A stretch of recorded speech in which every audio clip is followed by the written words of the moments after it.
Et salut, c'est Biscotte, bienvenue dans Retour de séance. Je vais voir un film et je vous donne mon avis à chaud. Aujourd'hui, on va voir, 28 ans plus tard, Le Temple des Morts.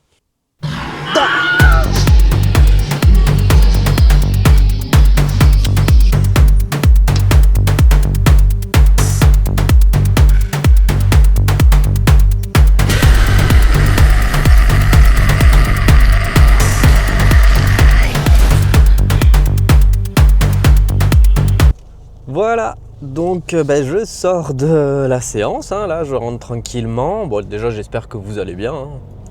Bon, on va pas y aller par 4 chemins, j'ai pris sincèrement une grosse claque. Et comme toutes les claques, c'est un peu difficile à appréhender parce que j'ai eu du mal à rentrer dedans. Mais voilà, mais en tout cas, grosse claque. Donc premier film vu en 2026, un premier film de 2026 découvert, etc. Et donc ça commence par celui-là.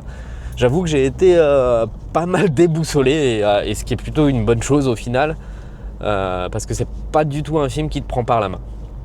Bon, pour revenir sur 28 ans plus tard, le Temple des Morts, il faut revenir quand même sur le précédent, puisque 28 ans plus tard, donc celui-là, le Temple des Morts donc, est le deuxième volet d'une trilogie amorcée par le précédent. Voilà, donc qui était lui-même le troisième volet de la saga 28 machin plus tard. Voilà. Et c'est la suite directe. Voilà, ça se passe stricto sensu exactement à la fin du premier. Donc le premier m'avait beaucoup plu déjà, c'est pour ça que je me suis précipité sur le deuxième, parce qu'il m'avait surpris de la même manière. Là où on s'attendait, on savait pas trop à quoi s'attendre finalement avec cette suite où il y avait Danny Boyle et Alex Garland qui revenaient, donc respectivement à la réalisation et au scénario pour Alex Garland. Et ce qui m'avait surpris en fait, c'est que donc ce sont pas vraiment des films d'horreur, c'est plus des films de quête initiatique, une forme de, on va dire, magicien d'Oz un peu trash, où on emmène le personnage de Spike, donc le jeune qui va être notre protagoniste, à travers des aventures, une émancipation, etc. Donc une origine. Donc on est plus proche d'un voyage du héros finalement. En tout cas dans le premier opus c'était un peu ça. Et d'une quête initiatique. Et donc voilà, donc le deuxième reprend.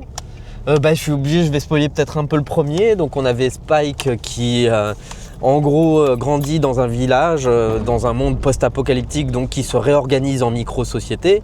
Il vit dans un village qui ressemble un peu à un village viking avec son père, qui était joué par Aaron Taylor Johnson, qui ne revient pas donc dans ce volet. Et sa mère malade, donc j'ai oublié le nom de l'actrice, j'en suis désolé. Au départ, il suit un voyage donc d'initiation, une sortie d'initiation, et il affronte ses premiers zombies, on va dire ça, premiers infectés. Et il découvre que voilà, qu'il y a un monde en dehors de son île d'origine, quoi, en gros.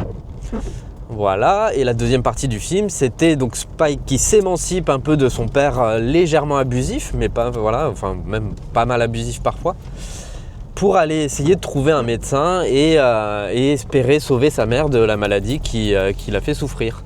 Voilà, qui l'a fait souffrir.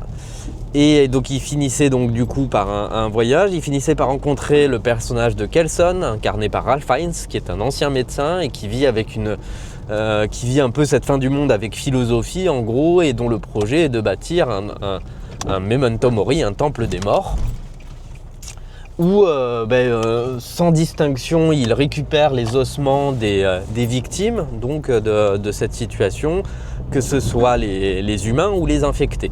Voilà, et il crée un immense temple pour honorer un peu les morts et donc honorer la vie quelque part. Donc ça c'était le premier opus.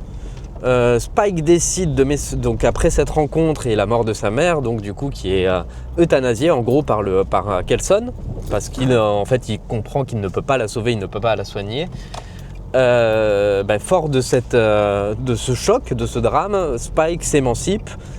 Il dépose un bébé, trouver un bébé d'infecté, donc ça il ne revient pas non plus, ce n'est pas évoqué dans cet opus là. C'est pour ça que c'est important d'évoquer l'idée d'une trilogie et d'une saga en gros, exactement comme une grande saga, parce que je pense que ce bébé il aura un rôle dans le suivant.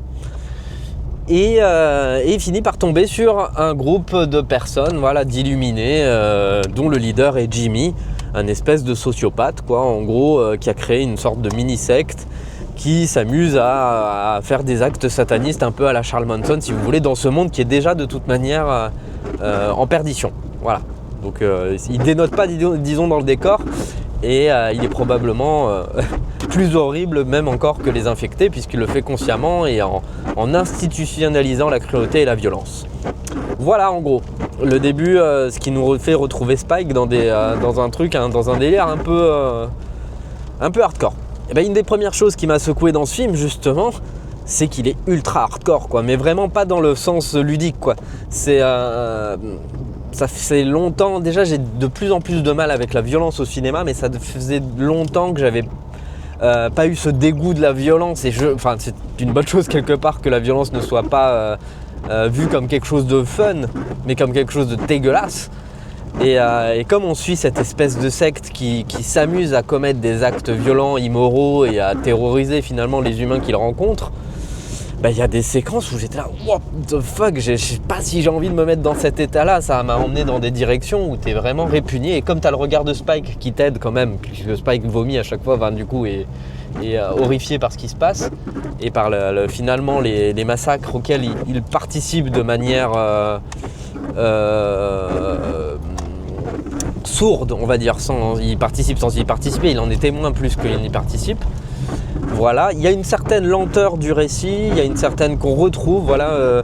Le premier 28 ans, ce qui m'avait frappé, c'est son originalité. Il y avait beaucoup d'énergie dans le style, beaucoup d'expérimentation. Celui-là, il est quelque part moins expérimental dans sa mise en scène, puisqu'il est plus réalisé par Danny Boyle, mais par Nia DaCosta. Donc il a un côté plus classique dans sa réalisation, mais putain, il est sacrément hardcore dans ce qu'il vient chercher, surtout dans les scènes de violence. Encore une fois, ça fait longtemps, il faut revenir à l'époque des débuts des années 2000 où il y avait les hostels et compagnie, pour avoir des scènes psychologiquement et graphiquement qui te font détourner l'écran, quoi. J'avais un début de gerbe parfois, parce que le contenu de la scène, la manière dont c'est mis en place et le côté profondément immoral, mais c'est le but de te faire réagir justement en tant que spectateur, de questionner ta morale quand on voit ce genre de choses. Putain, c'est... Waouh. Et franchement, j'étais là, tu vois, je me dis, ouais, est-ce que j'ai envie de me mettre dans cet état-là ? Parce que, mine de rien, dans le premier film aussi, il y avait une dimension philosophique. Et à ce moment-là, dans le film, quand j'étais dans ce dégoût-là, elle y est pas forcément, justement. Elle y est pas forcément, puisqu'on est dans l'exposition, on est dans tout ça, parce que c'est quand même la première heure de film, donc ça y va, quoi, t'es là. Il y a très peu finalement d'infectés de zombies, puisque la menace, elle est humaine, et on est plus proche, si vous voulez, d'un film comme La Dernière Maison sur la gauche, ou La Colline à des yeux et tout ça, que d'un film de zombies à proprement parler. Et c'est encore une fois, c'est un contre-pied presque de ce qu'il y avait fait avant, du précédent, et donc ça donne une sensation de nouveauté et d'originalité qui est pas anodine, quoi, qui est pas anodine, et surtout de radicalité, quoi, parce que ça rentre dans aucune case, et c'est pas un film qui essaye de te faire du bien, c'est au contraire un film qui t'emmène dans des directions où t'as pas forcément envie d'aller, quoi. Voilà. Ensuite, on suit, donc il y a deux récits, donc celui de Spike et celui de Kelson, donc qui devient le protagoniste aussi de ce film, donc le personnage du médecin incarné par Ralph Fiennes. En gros, un médecin des soins palliatifs, on va dire ce qui est, parce que c'est quelqu'un qui maîtrise la morphine et qui maîtrise tous les opiacés et la fin de vie, en fait, dont la philosophie est une recherche sur la fin de vie. Voilà, qui va se lier d'amitié, donc ça c'était la fin du premier opus, qui va nouer une forme d'amitié et des recherches, qui va faire des recherches en fait scientifiques autour du zombie et de l'infecté Alpha, l'Alpha qu'il a appelé Samson, et qui finit lui par... Donc c'est ça l'originalité, c'est qu'il y a un côté conte philosophique dedans, parce que donc ce mal alpha qu'il avait blindé de morphine pour le sédater en gros, pour le rendre inoffensif, il va finir par retrouver peu à peu son humanité au contact de Kelson. Et voilà, et Kelson va faire de plus en plus de recherches autour de ça. Il y a une dimension poétique qui n'est pas négligeable aussi dans ce 28 ans plus tard, et qui est, si ce n'est inattendue, mais en tout cas surprenante, quoi. Et ça, c'est uniquement, voilà, le film jouit surtout d'une grande force d'écriture. Faut reconnaître que c'est pas la mise en scène, contrairement au premier qui avait aussi une mise en scène très forte. Là, c'est surtout, encore une fois, sa maestra d'écriture. Enfin, en tout cas, je dirais pas maestra, parce que c'est pas d'une fluidité exemplaire. Des fois, il y a des longueurs ou quoi que ce soit, mais c'est d'une audace d'écriture ça ressemble presque à des bouquins, tellement il y a une richesse de thématiques et tout qui était déjà présente encore une fois dans le précédent et qui est liée exclusivement à Alex Garland pour le coup. Voilà, il y a ça, il y a toute une dimension philosophique et ça parle de toute manière, ça questionne notre humanité, de la chute, dans un contexte de chute des civilisations, c'est à quoi tu te rattaches en fait en tant que personne et qu'est-ce qui va fonder finalement ton chemin de vie, quoi, ton chemin de vie. C'est pour ça que ça te questionne au départ, tu comprends pas pourquoi Spike reste avec cette secte, quoi, et en fait il finit juste par être embrigadé, mais pas parce qu'il y croit, c'est juste parce qu'il n'a pas d'autre choix en fait. Je me dis bah oui, mais en fait s'il essaie de se barrer, il va où? Il se retrouve seul.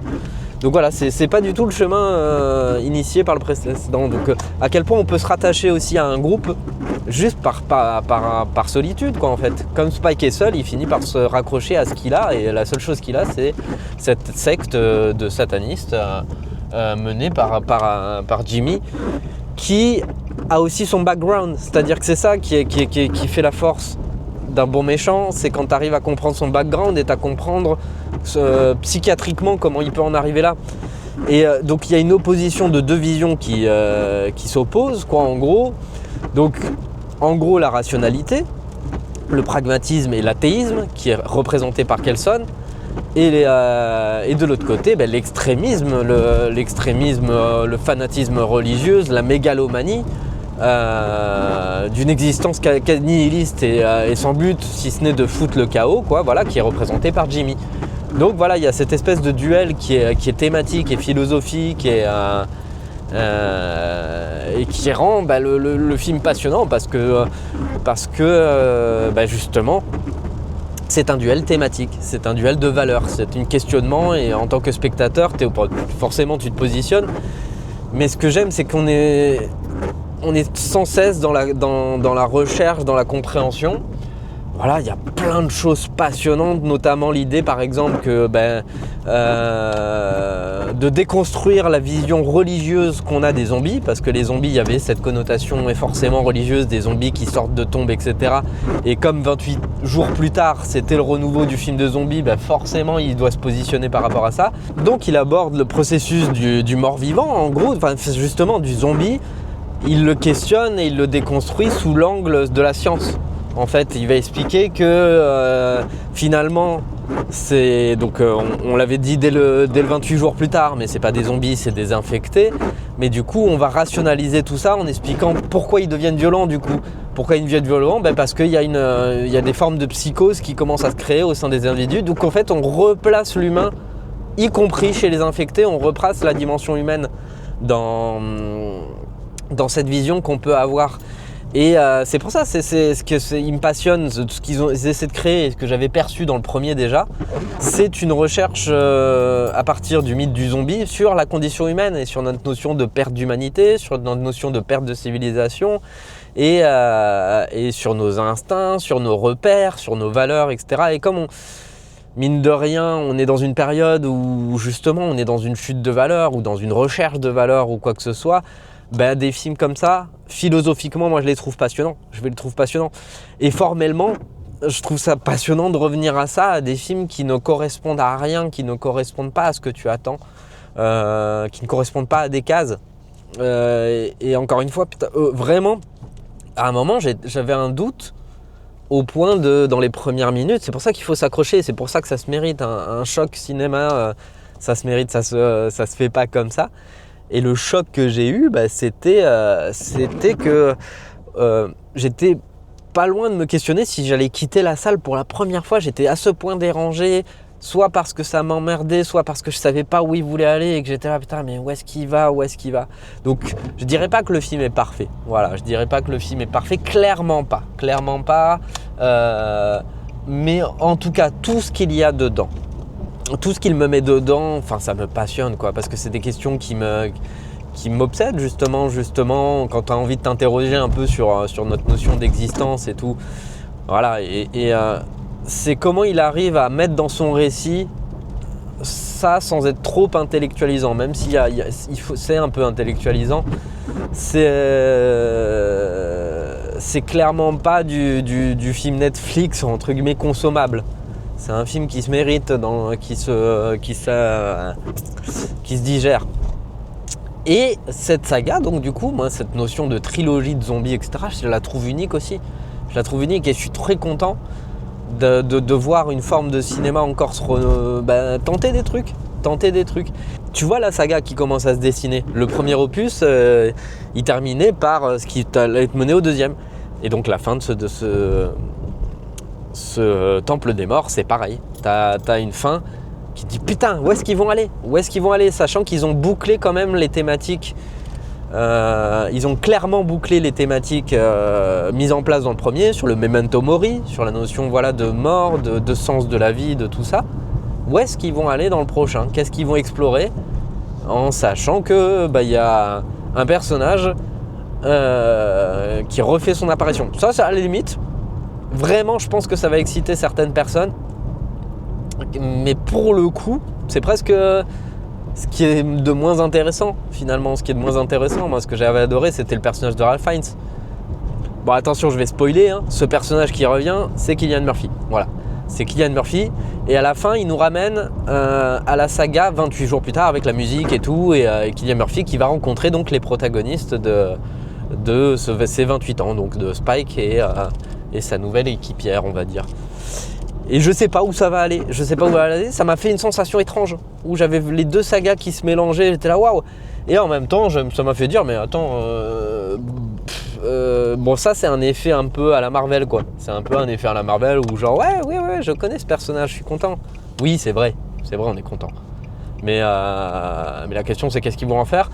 Après, je vais pas partir sceptique, au contraire. Je vais partir en mode je serai le premier présent, je vais regarder déjà ce qui se passe, mais déjà Danny Boyle revient à la réalisation du prochain et ça va remettre un souffle, je pense, à la mise en scène qui est très très respectable. Hein. Le film il a de beaux moments, les moments gore sont vraiment gore et choquants, enfin il y a vraiment une dimension forte dans le film, mais bon, un petit Danny Boyle qui vient secouer tout ça, ça fera du bien aussi. Voilà, donc le Temple des Morts, très agréable surprise, un choc, je trouvais je m'attendais, je suis content de ma séance. Accrochez-vous par contre, c'est un film exigeant, c'est pas un film que tu peux regarder le samedi soir en mode bon, ça va le faire, on peut aller bouffer les pop-corn et après derrière c'est bon. C'est un film hyper exigeant, mais c'est une saga, moi, je pense, qui va compter pour moi, les 28 ans plus tard. Donc du coup, maintenant, ils ont réussi à intégrer à cette saga 28 ans les précédents. Donc là, ils sont en train de donner une dimension à la saga 28, finalement, assez inédite et assez folle, et ce positionnement du film à moyen budget ou quoi que ce soit qui a cette dimension épique, putain, c'est cool. C'est cool parce qu'effectivement il y a une dimension sacrément épique. Le final de celui-là, il est dingue, il est barge. Il y a une dimension morale, un côté fable, un côté puissant qui est vraiment, vraiment cool. Et tu vois, ce qui est agréable en fait, c'est que tu vois qu'ils savaient où ils allaient. C'est super réconfortant quand tu as un film et quand tu as sa suite, et que sa suite est une réponse extrêmement logique et qui développe le premier, qui n'est pas là pour reproduire ce qui s'est passé avant, mais le premier mettait en place des pièces qui sont jouées là. C'est hyper satisfaisant quoi. C'est hyper satisfaisant quand tu as un film comme ça et que tu as regardé le précédent et que tu vas voir la suite et que tu dis ah ouais. Finalement ce que tu m'as dit là, ce que tu m'as montré là, ça paye là. Et ton discours que tu avais commencé à élaborer dans le précédent, tu l'élabores dans celui-là. C'est hyper satisfaisant d'avoir cette sensation et de se retrouver avec l'idée que tu as quelque chose qui a été bien pensé, bien construit. Voilà. Il y a une dimension littéraire clairement, parce que pour moi l'émotion elle est peut-être moins liée à des choses cinégéniques, mais finalement elle est surtout liée par sa richesse thématique et sa puissance thématique. Voilà pour ce 28 ans plus tard, le Temple des Morts. Pour résumer, j'ai pris une claque, là j'en sors, donc je l'ai pas encore intellectualisé, je suis encore je suis encore dans l'émotion, mais putain, franchement hyper recommandable, à condition d'avoir aimé le précédent, bien évidemment, parce que il est complètement dans la continuité, moins riche visuellement, mais beaucoup plus fort encore dans sa radicalité, quoi. Donc si vous aussi vous avez aimé la radicalité, ce qui est le côté expérimental du précédent, et côté, c'est la suite. Donc voilà, il y a pas de tricherie là-dessus. J'allais dire c'est une bouffée d'air frais dans le cinéma. C'est pas vraiment les bons termes parce que c'est un film qui met mal à l'aise. Donc pour public averti, il faut que vous ayez aimé le précédent parce que c'est la suite directe.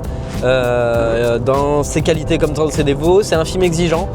Mais quand on entre dedans et quand on achète un peu ce qu'il a envie de nous donner, putain c'est hyper satisfaisant et hyper payant et hyper stimulant, quoi. Donc voilà. Voilà, donc si vous avez aimé cette vidéo, n'hésitez pas à mettre un petit like, c'est toujours un gros coup de pouce pour le référencement, donc merci beaucoup.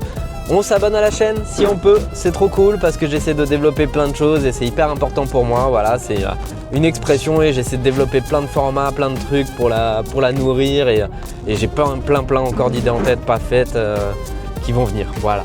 Et voilà, sinon n'hésitez pas à me partager vos séances ciné. Je suis curieux et je suis hyper éclectique donc dans mes choix de films, et donc du coup si vous me conseillez des trucs, si vous me dites ah ça j'ai aimé, n'hésite pas à aller le voir et tout, je serai curieux et pour proposer un échange, voilà, je serais ravi de faire ça. N'hésitez pas à me dire ce que vous avez pensé du film, si vous l'avez vu, si ça vous a... C'est un film qui peut être clivant, donc je peux comprendre qu'il y ait des choses qui dérangent, mais justement je suis ouvert à la discussion aussi. Voilà, et voilà, il ne me reste plus qu'à vous dire de prendre bien soin de vous, on fait attention à soi et on essaye de ne pas être trop con dans ce monde qui est d'une violence hallucinante. Donc faites attention à vous, voilà, prenez soin de vous et de vos proches. Bisous les amis! Mais aujourd'hui, on saute dans l'inconnu.